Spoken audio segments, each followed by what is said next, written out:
એનું ધ્યાન અહીંયા તો ચાલો નકશો સમજીએ. તો આજે આપણે નકશાના પ્રકાર સમજીએ. બરાબર? આજે તમને ભારત દેશનો નકશો દેખાય છે. આ નકશો છે એ ભારતનો રાજકીય નકશો છે. રાજકીય નકશો એને કહેવાય જે નકશાની અંદર ખંડો દર્શાવ્યા હોય, દેશ દર્શાવ્યા હોય, રાજ્ય દર્શાવ્યા હોય, જિલ્લા દર્શાવ્યા હોય, તાલુકા દર્શાવ્યા હોય અથવા તો ગામડા દર્શાવ્યા હોય, એવા નકશાને રાજકીય નકશો કહેવાય છે. કેવો કહેવાય? રાજકીય. આ ભારતનો નકશો છે. ભારતની અંદર આ 28 રાજ્યો. તમે એમ નકશો જોઈને એવું કહીએ કે સાહેબ ભારતની ઉપર આ લડાખ છે, તો લડાખ છે અત્યારે કેન્દ્ર શાસિત પ્રદેશ છે, એ ભારતની સૌથી ઉપર આવેલું છે. એની બાજુમાં જમ્મુ કાશ્મીર રાજ્ય આવેલું છે, એની પાસે હિમાચલ રાજ્ય, પંજાબ રાજ્ય, ઉત્તરાખંડ રાજ્ય, હરિયાણા રાજ્ય, દિલ્હી આપણું પાટનગર અહીં નાનું અમથું છે. એની બાજુમાં ઉત્તર પ્રદેશ આવેલો છે, એની નીચે જુઓ તો મધ્યપ્રદેશ, સૌથી મોટું રાજ્ય રાજસ્થાન આવેલું છે, એનાથી નીચે ગુજરાત આવેલું છે, મહારાષ્ટ્ર આવેલું છે, એનાથી કર્ણાટક આવેલું છે, નાનું અમથું રાજ્ય ગોવા આવેલું છે, કેરળ, તમિલનાડુ, આંધ્રપ્રદેશ, તેલંગાણા, ઓડિશા, છત્તીસગઢ, ઝારખંડ, બિહાર, પશ્ચિમ બંગાળ, સિક્કિમ, મેઘાલય, આસામ, અરુણાચલ પ્રદેશ, નાગાલેન્ડ, મણિપુર, મિઝોરમ અને ત્રિપુરા. તો આવા આપણા કેટલા રાજ્યો છે? 28 રાજ્યો આપણા આમાં દર્શાવેલા છે. અને આપણા પાડોશી 28 રાજ્યોમાં આપણા પાડોશી દેશો પણ છે. પાકિસ્તાન છે, નેપાળ છે, ચીન છે, તિબેટ છે, ભૂટાન છે, બરોબર. પછી અહીંયા શ્રીલંકા છે, અહીંયા મ્યાનમાર છે. આ બધા આપણા, અને આ એક બાંગ્લાદેશ. આ એટલા આપણા પાડોશી દેશ કોણ છે?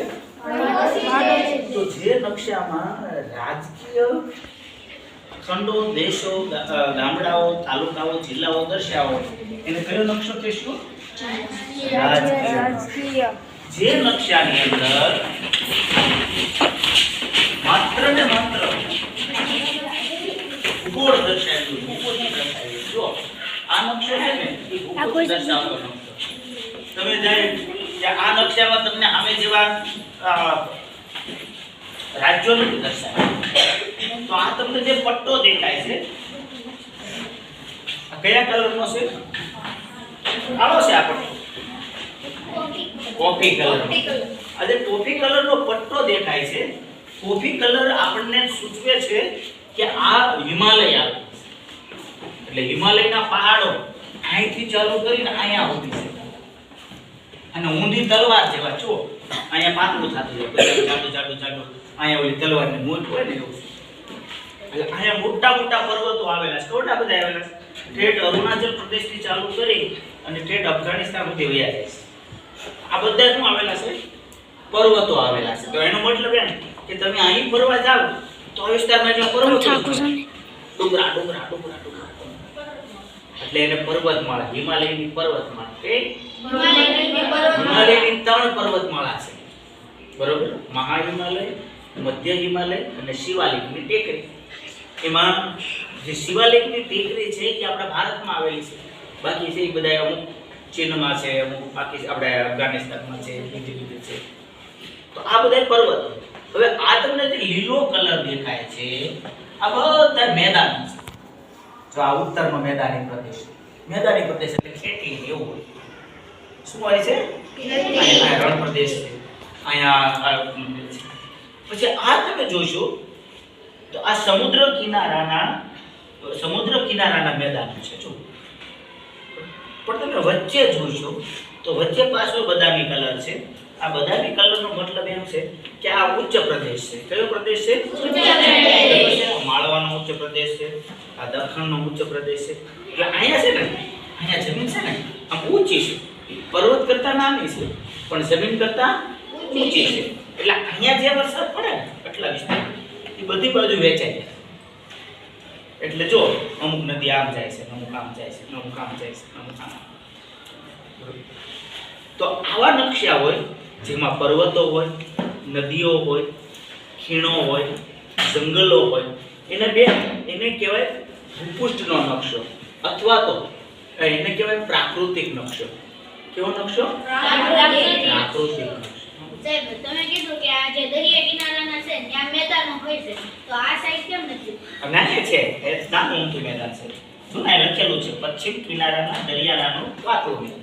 આથી જેવું છે આની જાડાઈ ઓછી છે અને જાડાઈ વધુ છે. તો બે બાજુ મેદાનના દરિયો હોય ને ત્યાં થોડુંક મેદાન તો હોય. બરોબર. તો હવે તમને બે વસ્તુ ખબર પડી કે રાજકીય નકશો કોને કહેવાય અને પ્રાકૃતિક નકશો અથવા તો ભૂપૃષ્ઠ કોને કહેવાય. બરોબર. તો ભૂપૃષ્ઠના નકશામાં શું હોય? હા, બોલો. જેમાં પર્વતો નદીઓ અને લીલાછમ મેદાનો હોય ને તેને ભૂપૃષ્ઠ નકશો બરોબર. કહેવાય. જંગલો પણ આવે. બીજું રાજકીય નકશો કોને કહેવાય? જેની કોને કહેવાય? રાજ્ય તાલુકા અને દેશ ખંડો ખંડો દર્શાવ્યા હોય એને શું કહેવાય? રાજકીય નકશો. Very good. હવે તમે જો અહીંયા કેટલા બધા પર્વતો છે. હવે પર્વતો છે તો સ્વાભાવિક છે કે આ પર્વતોમાં બહુ બરફ પડે છે અને આ પર્વતોમાં વરસાદ પડે છે. એટલે જ મોટા ભાગની નદીઓ અહીંથી જાય. જો બધી આમાંથી નીકળે. બરોબર. આ નદી આ તમે જો આ ગંગાની નદી ગંગોત્રીમાંથી નીકળે. પછી આગળ આ નદી છે યમુના નદી એ અહીંયા આવી અને ઓલાને મળે છે ગંગાને મળે છે. પાછી ગંગા અહીંયા ગંડકને મળે છે. અહીંયા તમે જાશો એટલે ઘાઘરા નદીને મળે છે. અહીંયા મળો એટલે કોશી નદીને મળે છે. અહીંથી આટલું બધું પાણી આવે છે કે નદીને પાણી બહુ વધી ગયું એટલે અહીંથી નદીના બે ભાગ પડી ગયા. કારણ કે ઘણી વખત આપણે બહુ જાજુ પાણી આવતું હોય તો છૂટું પડી જાય ને. તો અહીંથી બે ભાગ પડી ગયા. એક નદીનો ભાગ છે બાંગ્લાદેશમાં વહી ગયો અને એક નદીનો ભાગ છે કલકત્તામાં વહી ગયો. બાંગ્લામાં જે નદી વહી ગઈ એને પદ્મા નદી કહેવામાં અને આપણે આ નદી છે ગંગા નદી. હવે ગંગા નદી અહીંથી નીકળતી અહીંયા કેમ અમુક નદી તો એવી છે કે કૈલાસમાંથી નીકળી અને કાશ્મીરમાં થઈ સિંધુ નદીમાં થઈ પાકિસ્તાનમાં થઈ અને તે આપણા ગુજરાતમાં અરબ સાગર પાસે મળે. પર્વતો છે એટલે. હવે તમને હું એમ કહું છું કે તમારે બધા છે ને પાકિસ્તાનમાં નદી જોવા જવાના તો તમે જવાના છો? હું નથી જવાનો. પણ હા સાહેબ મારે સિંધુ નદી જોવી છે તો હું નકશો જોયેલું લે ભાઈ મારે પાકિસ્તાનમાં હું જરૂર છે નકશામાં હું ચડી સમજાય છે. તો આપણને નકશો છે ને એ આવી બધી માહિતી ખબર પડે. ગંગા નદીમાં આપણે કોઈ સ્નાન કરવા નથી ગયા. મોટો જબર કુંભ મેળો અત્યારે ભરાડો છે.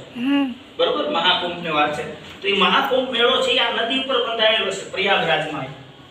ત્રણ નદીના સંગમ. યા હું તમને કાલે એની વાત આજે કરવાનો હતો પણ 8મા વાળા નહોતા એટલે નથી કરી. કાલે કરશું આપણે પ્રાર્થના. બરોબર. તો આ બધી વસ્તુ છે. આ ભૌગોલિક નકશો સમજીએ પાઠ છે ને.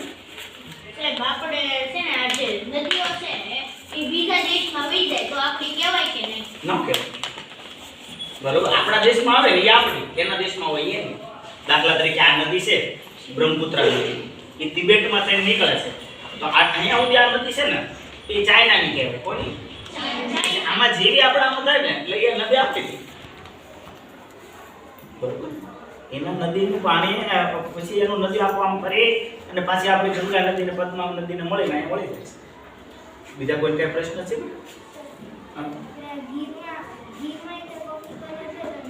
હા અહીંયા જો અહીંયા નામ તો છે ને આપણે ગીરમાં ડુંગરો છે ને એટલે ના રાખ્યા છે. બરોબર. ચાલો હવે કોઈને કઈ તો બધા નકશાઓમાં એના પાડોશી દેશ હોય કે? હા એ તો જે હોય એ બતાવવાનું હોય. બરોબર. જે નકશામાં જે વસ્તુ હોય એ બધું બતાવવાનું. ચાલો હવે કોઈ સારું બંધ કરો.